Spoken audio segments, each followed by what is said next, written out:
Next बच्चों हम बात करेंगे 6.10, वो है अल्पहस्तक एकाधिकार, ओलिगोपोली।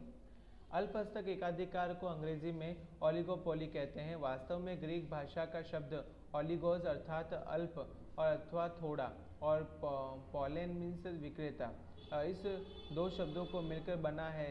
जैसे वैसे अल्पहस्तक एकाधिकार का अर्थ अल्प विक्रेता और उत्पादकों का बाजार होता है। अल्पहस्तक एकाधिकार एक ऐसा बाजार है जिसमें अल्प उत्पादकों या विक्रेताओं द्वारा समगुणधर्मी वस्तु या नजदीकी प्रतिस्थापन वस्तु का उत्पादन अथवा तो विक्रय का कार्य होता है। इस बाजार में स्पर्धा का प्रमाण अधिक होता है। परिभाषा के अनुसार प्रोफेसर स्टिंगलर, अल्पहस्तक एकाधिकार एक ऐसी परिस्थिति है जिसमें इकाई अपनी बाजार संबंधी नीति अपने स्पर्धियों के अंदाजित व्यवहार पर आधार रखती है। प्रोफेसर बोमन, अल्पहस्तक एकाधिकार यह एक ऐसा बाजार है जिसमें अल्प विक्रेताओं में से कुछ विक्रेता बाजार में इतना बड़ा कद रखते हैं कि वे बाजार की कीमत को प्रभावित कर सकते हैं। अल्पहस्तक एकाधिकार के लक्षण: पहला, अल्पहस्तक विक्रेता अल्प विक्रेता और असंख्य क्रेता।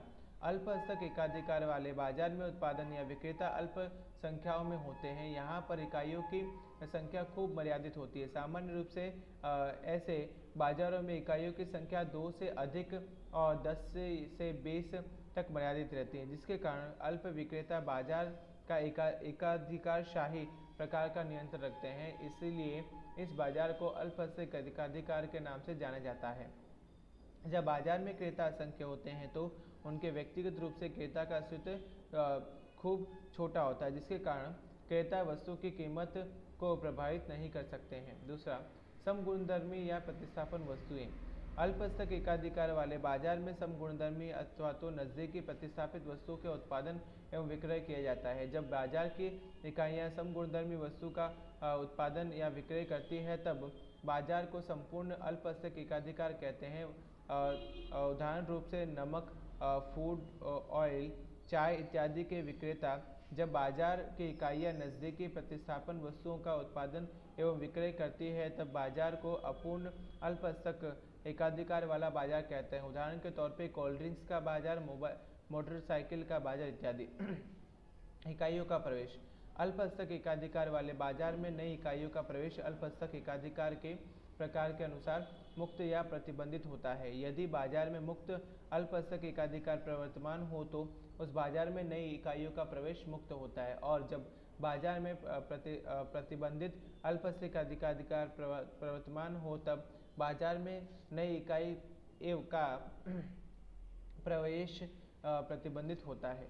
विक्रय खर्च। विक्रय खर्च अर्थात वस्तु के विक्रय हेतु किया गया खर्च।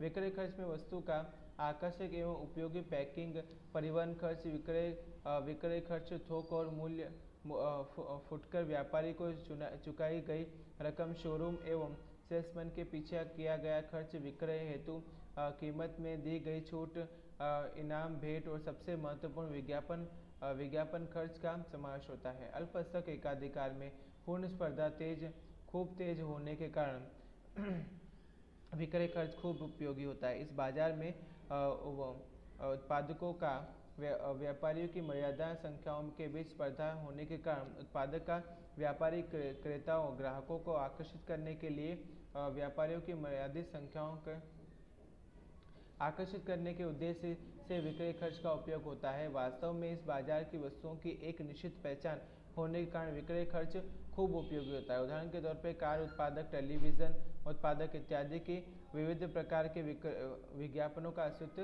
देखने को मिलता है। उसके बाद है परस्परावलंबन।